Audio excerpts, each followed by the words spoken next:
So, our last comedian of the evening, please welcome Socrates! She's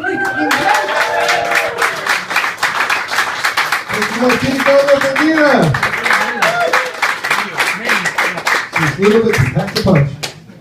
So yeah, my name is Socrates. I am an American. Yeah, thanks again.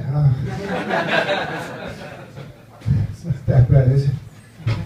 So I've been living here since about 2009. That's when I became a born-again Dutchman. And I'm trying to learn my Dutch. Of course, it's a difficult language to learn. Sometimes you have to force you to learn a word. And I recently had to learn a new word. I didn't want to, but I had to. And that word is aangereden.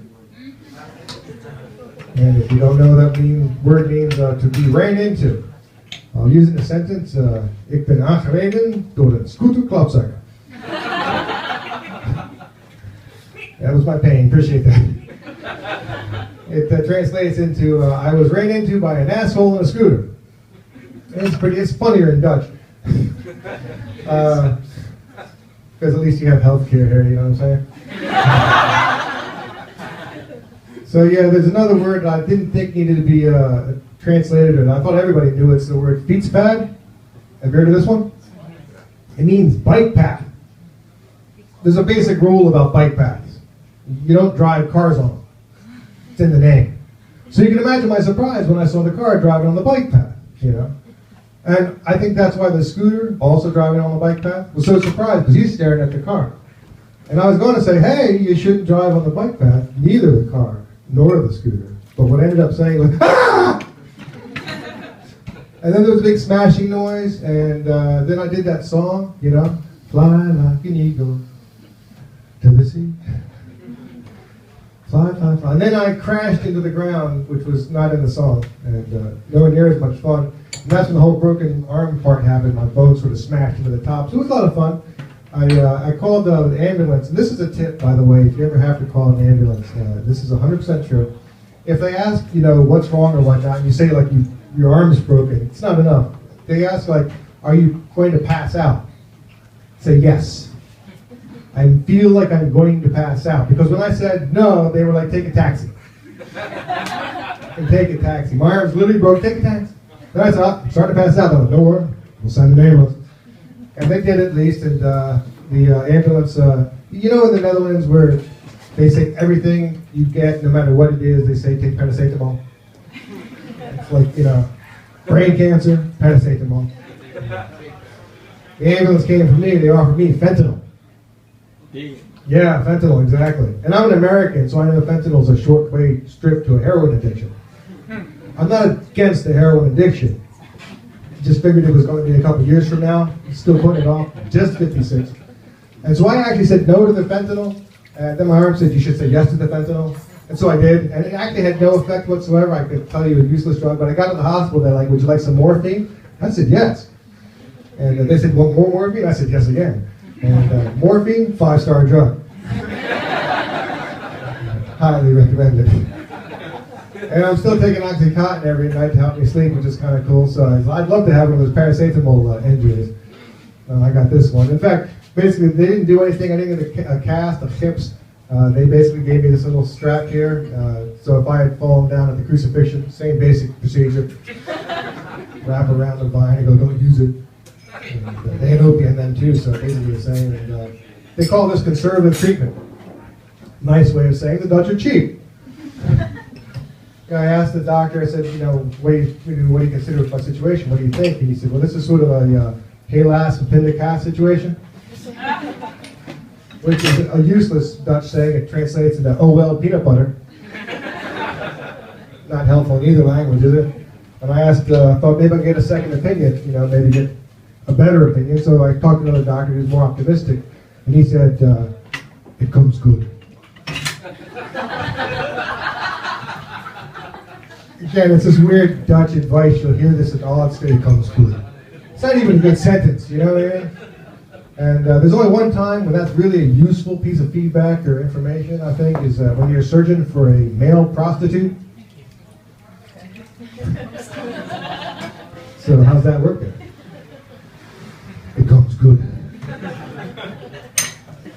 It's information, yeah. And how about the backside? Ooh, helaas appendicus. Don't think about it. Trust me about that. You don't think about that whatsoever. But I think it's one of the weird things about the world, not the fact that it's collapsing, but we have so many different, peoples around the world, and you ask different people, like you ask an American, what's the best country in the world? And we say instantly, America. Still, we don't pay attention to the news either. But you ask, a Russian, they'll probably still say it too, because the same basic thing, And you ask, Pakistani guy, he says, it's Pakistan. Unless it's an Indian dude nearby, he says, no, it's India. But you ask a Dutch guy, best country in the world, they all literally go, hello? Netherlands? They go, no. Yeah, with the weather? It's as good as it gets, too. And it is. It's a great place to live. I really do love living in here. They're fairly loose on most things, but one of the things the Dutch are sticklers with, I don't know if they do it in English. I usually speak to people in Dutch if I can. And I think if you speak English, it may not apply because you're too stupid to get it in the first place. But if it's like 5 of noon, and you say to a Dutch person, goedemiddag, good afternoon, good midday, they will say, hey, goedemorgen, goedemorgen. Because it's 5 fucking minutes before, It's 5 after, and you say goedemorgen, and goedemiddag. And they won't do it like condescendingly, they'll just simply just say it the proper way, so you just messed up hard, everyone around you knows it's a horrific mistake, you know what I mean? You don't think so? The worst thing is, of course, the middle of the winter time. It's dark at 4:30, and now it's 10:30, so you can't go about that avant, 6 o'clock is avant, by the way. 5 after 6, you say middag. But, you said you guys were Romanians, is that right? Yes, that's right. Let me ask you a question, because you were thinking about something else, but I'll ask anyway. But you're right back into it.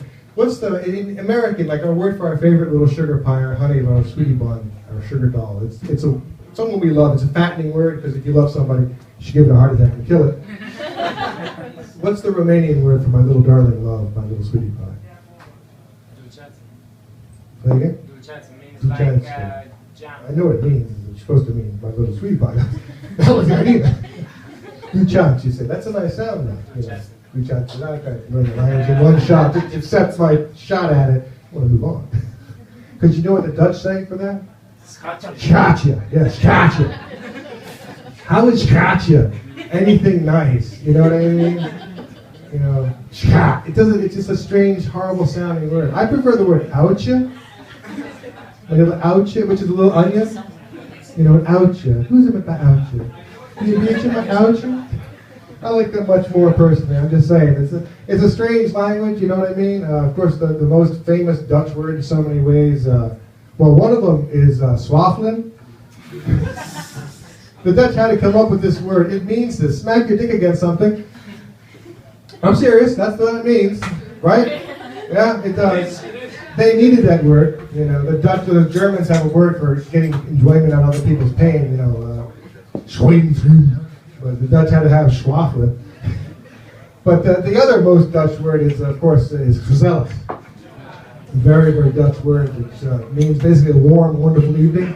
This is a gezellig evening, but it's not because of me or because of Nita, or even because of the Dow. It's because of all of us. We make this thing gezellig as a group. And of course, it's a very Dutch word because it starts with that chug. It ends with a chug. It's got a zel in the middle. But I love it because, again, even when the weather is crappy or otherwise, we make gezellig happen as a group. And it's like when you ask somebody, what'd you do last night? Well, I was hanging out with my friends. How about you? Well, I was home masturbating. It's not necessarily gezellig. You know what I'm saying? Unless you did it as a big group. That could be gezellig, is all I'm saying. But things I don't understand about the Dutch, the whole weed and tobacco thing, I'm American. I do not get putting weed and tobacco together. That makes absolutely no sense to me whatsoever. They say it burns better, it burns longer or something, or the cancer tastes better. I don't get that, you know what I mean? You have 8% beer, You don't mix that down with water, do you?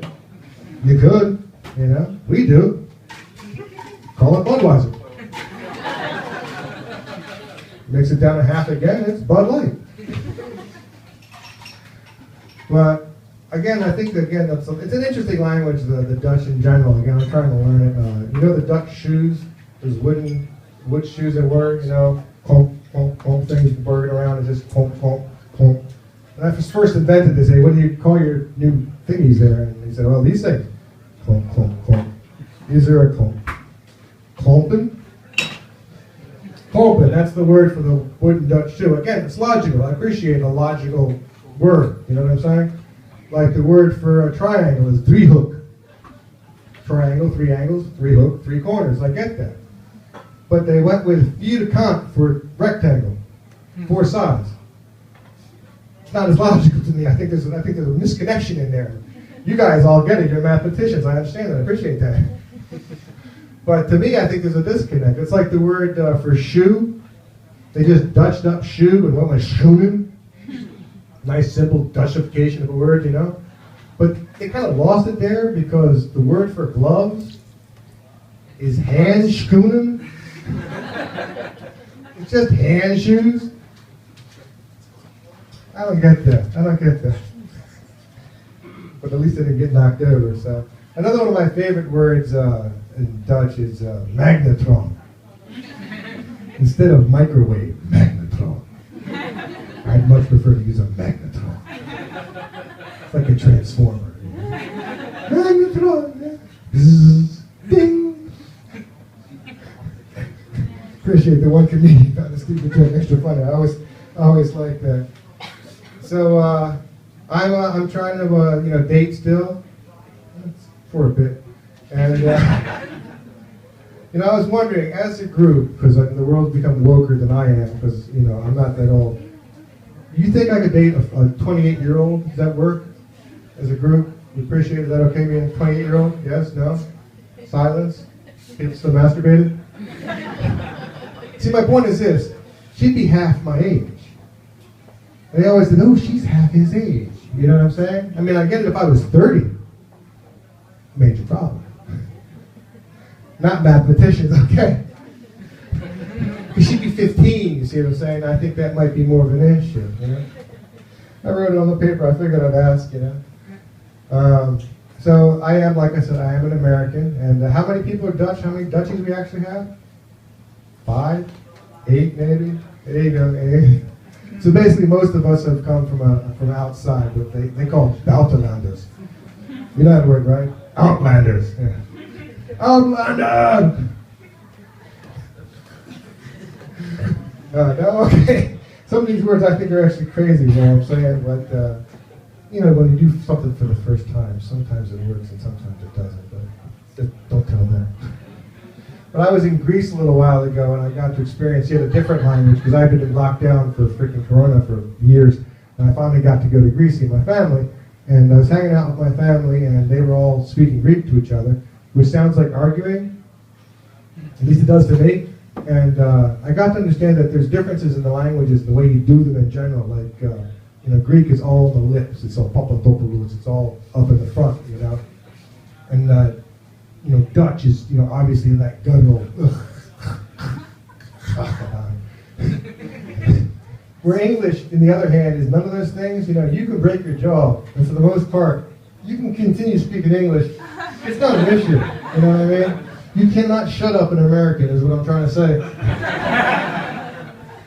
And I was in Greece, and I thought, as an American, they would appreciate that I learned a little bit of a language. And at one point, I said something like, and actually said it in Greek. I said something about a coffee move, but I said it a bit too Dutch for them, and because you can't, once you learn a chach, everything's got to be chacht up.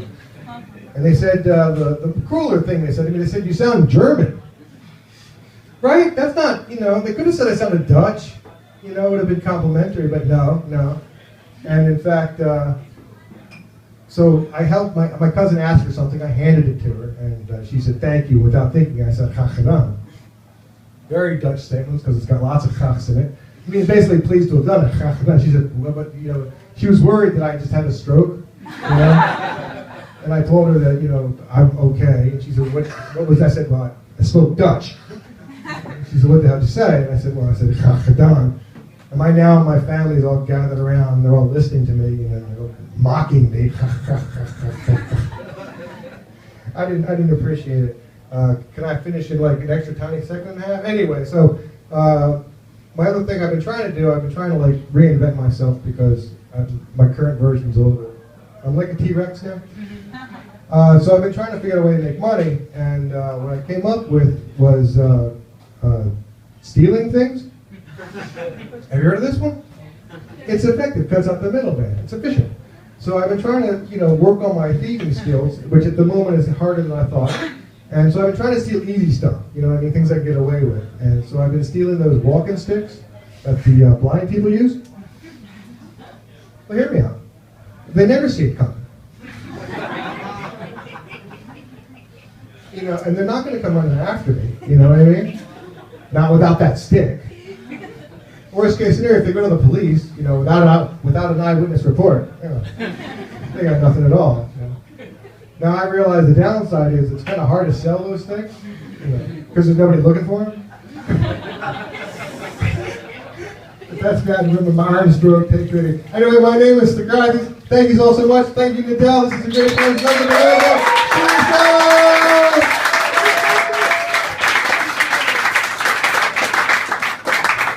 Great, right? You know what you expected when you hear the name Socrates? You think about somebody smart and then you get always a disappointment. Great!